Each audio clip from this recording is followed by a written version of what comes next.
Ini kalian bisa lihat sendiri untuk si Nemonya ini dia nge-hosting si batu jeruk teman-teman.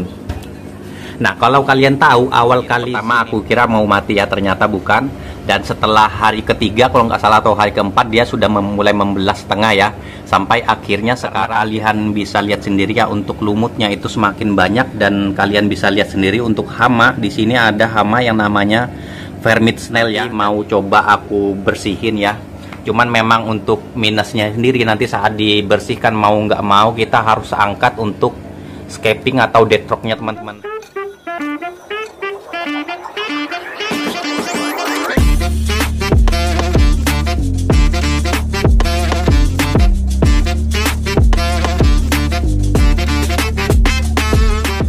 Ya, assalamualaikum warahmatullahi wabarakatuh. Jumpa lagi di channel ini dengan aku Bahar teman-teman ya.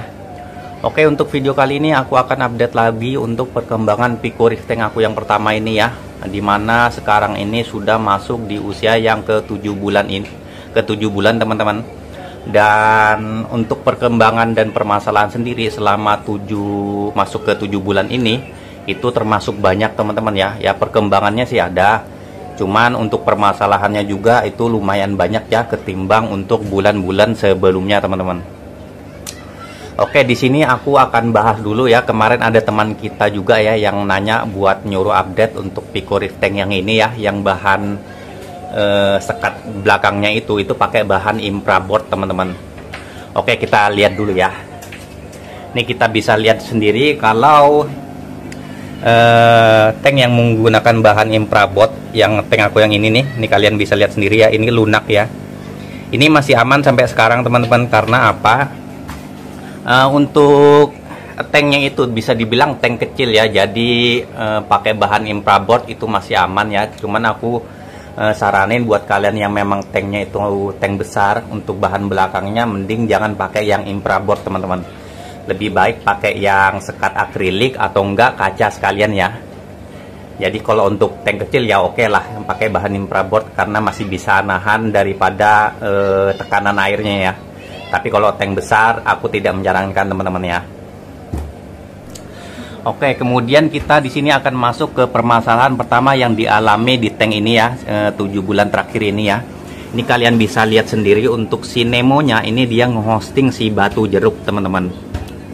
Nah, kalau kalian tahu awal kali si Nemo ini nge-hosting si batu jeruk ya, ini benar-benar batu jeruknya itu 3 hari nggak mau mekar sama sekali teman-teman. Dan selama 3 hari itu efeknya adalah kemungkinan si batu jeruknya ini stres ya.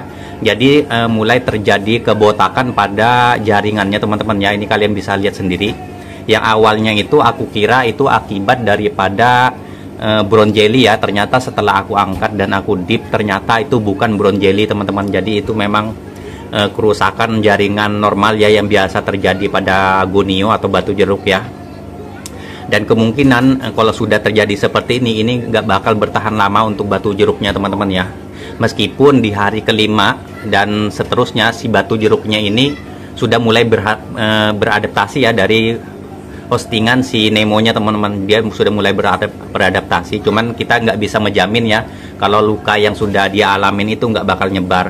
Jadi itu teman-teman ya. Dan juga untuk permasalahan selanjutnya juga yang dialami oleh si batu hiu ini teman-teman ya, kalian bisa lihat sendiri juga itu banyak lumut juga ya yang sudah tumbuh dan sudah hampir seminggu untuk si batu hiunya ini nggak mekar ya. Padahal untuk si batu hiu ini sendiri ini umurnya bisa dibilang kurang lebih sudah hampir 5 bulan ya di tank ini, dan ini itu bisa dibilang bertahan cukup lama ya. Dan akhirnya sekarang dia sudah mulai nggak mekar teman-teman ya. Dan juga di situ aku lihat di bagian bawah terjadi kebotakan ya sedikit ya. Cuman di sini masih belum mati teman-teman ya, karena biasanya kalau awal lampu hidup itu dia masih mekar sebentar ya, dan kemudian masuk lagi dan gak mekar lagi teman-teman ya. Itu kemudian permasalahan selanjutnya adalah yang terjadi pada si ini teman-teman ya, si karang anemon atau torch ya. Dimana untuk si karang anemon atau torch ini di sini dia sudah hampir 6 bulan ya bisa dibilang. Karena sejak awal di bulan kedua itu aku sudah naruh ini, jadi bisa dibilang umurnya sudah 5 bulanan di sini. Dan selama 5 bulan ini tidak terjadi perkembangan yang baik ya atau yang signifikan yang terjadi pada si torch ini ya, justru kebalikannya ya. di sini mengalami penurunan karena bisa dibilang untuk si apa ya, untuk si kulit tisunya itu lama kelamaan dia semakin mengangkat teman-teman ya. Jadi aku bisa bilang ini kemungkinan gagal dan kelamaan juga ini bakalan mati teman-teman ya. Ya, dan dia aku yakin juga untuk penyebabnya sendiri itu karena ya memang swing parameter yang sering terjadi di tank ini ya, karena tank ini kecil ya, dan untuk swing parameternya itu benar-benar ya tinggi ya kalau aku bisa dibilang, karena untuk torch dan Goniopora ini bisa dibilang termasuk karang yang susah ya, apalagi dia termasuk koral yang rewel juga ya, karena dia menuntut untuk parameter yang stabil teman-teman, sedangkan untuk di tank ini itu mau stabil itu memang susah ya. Jadi itu, nah kemudian permasalahan selanjutnya adalah yang terjadi juga pada si ini ya, Zua yang Magician yang kemarin bentuknya ini seperti ini ya, kalian bisa lihat sendiri gambarnya. Nah sekarang dia seperti ini teman-teman, dan ini aku penyebabnya ini masih belum tahu ya, karena di sebelahnya itu kan ada Zua juga ya, kemarin aku beli yang bersamaan dengan koloni yang di sana ya, aku tempel sedikit di situ. Itu dia tidak apa-apa, dan di sana juga kemarin sempat ada Zoa LA Lakers ya, itu juga nggak apa-apa, cuman semenjak ini dia seperti ini, aku takutnya Zoa yang di sana itu kena teman-teman ya, jadi akhirnya aku pindah ke sebelah itu untuk Zoa LA Lakersnya ya.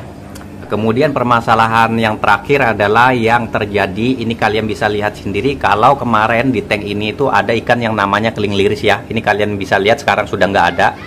Ya kemungkinan kalian bertanya, bang kemana bang ikan keling lirisnya? Nah ikan keling lirisnya itu kalau kalian tahu itu sudah sering lompat teman-teman. Kalau di total itu bisa dibilang sudah 4 kalian ya, cuman 3 kali dia lompat itu dia selalu lompatnya itu ke bagian filter ya yang ada airnya, jadi masih tetap selamat teman-teman ya. Kalau aku cari itu dia ketemunya di filter, jadi ya masih selamat, cuman yang naasnya itu kemarin ya. Jadi yang dia lompat yang keempat kalinya itu benar-benar kemungkinan nggak ke filter sana tapi keluar tank teman-teman. Alhasil ya aku itu sudah terlambat ketemunya juga, mungkin sudah berjam-jam ya, dan itu aku temukan di bawah meja ya, dan itu sudah kering juga ya, mau gimana ya, namanya juga lompat ya. Tuh, jadi ya udah kita ikhlasin aja lah ya. Jadi itulah permasalahan yang terjadi di tank ini selama 7 bulan terakhir ini teman-teman ya.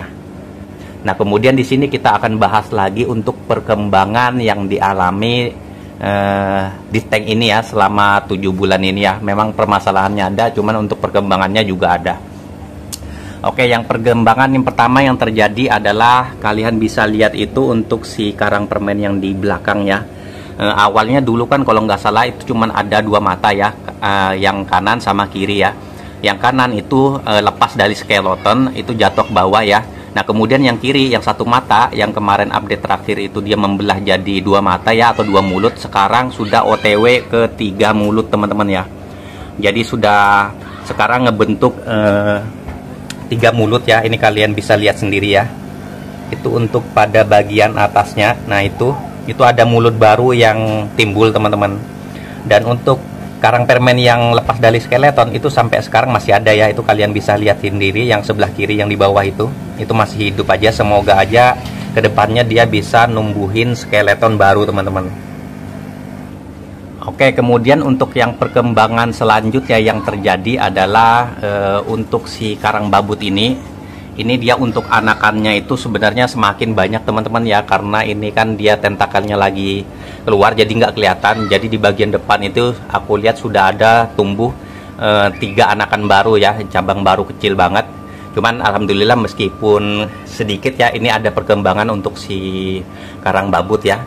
Sedangkan untuk GSP itu perkembangannya juga cukup banyak ya, apalagi GSP yang di belakang itu ya, lama-kelamaan juga dia merambatnya semakin melebar teman-teman ya. Jadi tidak terjadi permasalahan untuk GSP nya teman-teman ya, jadi sampai sekarang masih aman.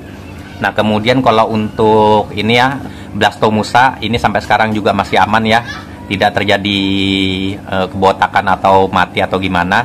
Cuman untuk perkembangannya juga masih belum terlihat teman-teman ya, karena belum ada tanda-tanda muncul mata baru ya. Dan untuk jamur-jamur diskosoma juga masih aman ya sampai sekarang ya, meskipun kalian lihat sendiri itu lumutnya itu banyak banget ya untuk sekarang, karena untuk akhir-akhir ini aku perawatan untuk tank ini itu memang kurang teman-teman. Dan perkembangan yang terjadi yang paling signifikan itu adalah yang terjadi pada jamur Rhodactis ini teman-teman, dimana waktu awal itu kita kan bisa dibilang ini satu jamur ya. Sekarang kalau kalian lihat ini sebenarnya sudah membelah jadi dua jamur teman-teman. Jadi sudah membelah jadi dua jamur yang berbeda ya. Yang awalnya aku kira sebenarnya itu dia meleleh ya, mau mati, cuman aku biarkan, ternyata dia bukan meleleh teman-teman ya, melainkan mengalami proses membelah mulut ya. Ini kalian bisa lihat sendiri ya. Untuk di hari pertamanya dia itu saat mati lampu seperti ini teman-teman. Yang aku kira pertama aku kira mau mati ya, ternyata bukan. Dan setelah hari ketiga kalau nggak salah atau hari keempat dia sudah mulai membelah setengah ya, sampai akhirnya sekarang dia sudah menjadi dua jamur yang berbeda teman-teman ya. Jadi perkembangan yang cukup pesat yang terjadi pada jamur ini ya. Nah untuk si karang kuku sampai sekarang masih aman ya, gini-gini aja, nggak ada perkembangan juga ya. Nah kemudian untuk si karang cendol di belakang juga itu masih aman, bahkan kalau untuk kulit tisunya itu semakin merambat ke fraknya ya, nanti kalian bisa lihat sendiri. Jadi kalau untuk perkembangannya termasuk baik ya kalau untuk si karang cendol ini ya. Dan ya kemungkinan untuk selanjutnya aku mungkin akan update untuk tank ini ya, karena kalian bisa lihat sendiri ya untuk lumutnya itu semakin banyak, dan kalian bisa lihat sendiri untuk hama di sini ada hama yang namanya Vermith snail ya, dan ini kurang baik ya bisa dibilang teman-teman ya, karena lama-kelamaan ini akan semakin tumbuh semakin banyak ya. Jadi nanti mau coba aku bersihin ya. Cuman memang untuk minusnya sendiri nanti saat dibersihkan mau nggak mau kita harus angkat untuk scaping atau deathrocknya teman-teman. Karena nanti akan kita keluarkan terus kita akan kerik ya. Cuman ya efek negatifnya adalah kemungkinan nanti untuk si bakteri yang sudah hidup di deathrocknya ini bakalan ikut mati juga teman-teman. Cuman ya nggak apa-apa lah, nanti kita coba dosing bakteri lagi ya untuk menghidupkan bakteri lagi yang ada di deathrocknya ini ya. Ketimbang kalau tidak diatasi nanti hamanya ini akan semakin membanyak teman-teman, karena ini termasuk mengganggu ya kalau untuk ke koral, kalau untuk sama si Vermith snail ini teman-teman. Dan juga nanti untuk scaping di sini akan aku ubah juga sedikit ya, aku akan ubah juga supaya agak lebih ya bervariasi dikit lah, nggak seperti ini ya. Kalau untuk dari lampu juga masih sama ya, peralatan juga masih sama, dan untuk dosingnya juga masih sama sampai sekarang teman-teman. Dan ya kayaknya itu aja teman-teman ya untuk video kali ini, update perkembangan Picoris tank yang pertama kita di umur ke-7 bulan teman-teman. Dan ya jika kalian rasa video ini bermanfaat, jangan lupa untuk like, komen, dan subscribe. Bagi yang kalian yang sudah subscribe, aku ucapin terima kasih banyak teman-teman. Buat yang selalu support channel ini, buat yang selalu nonton videonya, aku ucapin terima kasih banyak. Dan buat kalian juga yang pengen tanyakan sesuatu ya, nggak perlu sungkan, kalian komen aja di bawah, nanti aku akan usahakan untuk jawab teman-temannya. Dan ya kayaknya itu aja untuk video kali ini. Lebih kurangnya aku mohon maaf teman-teman ya. Wassalamualaikum warahmatullahi wabarakatuh. Sampai jumpa di video-video selanjutnya teman-teman. Bye-bye.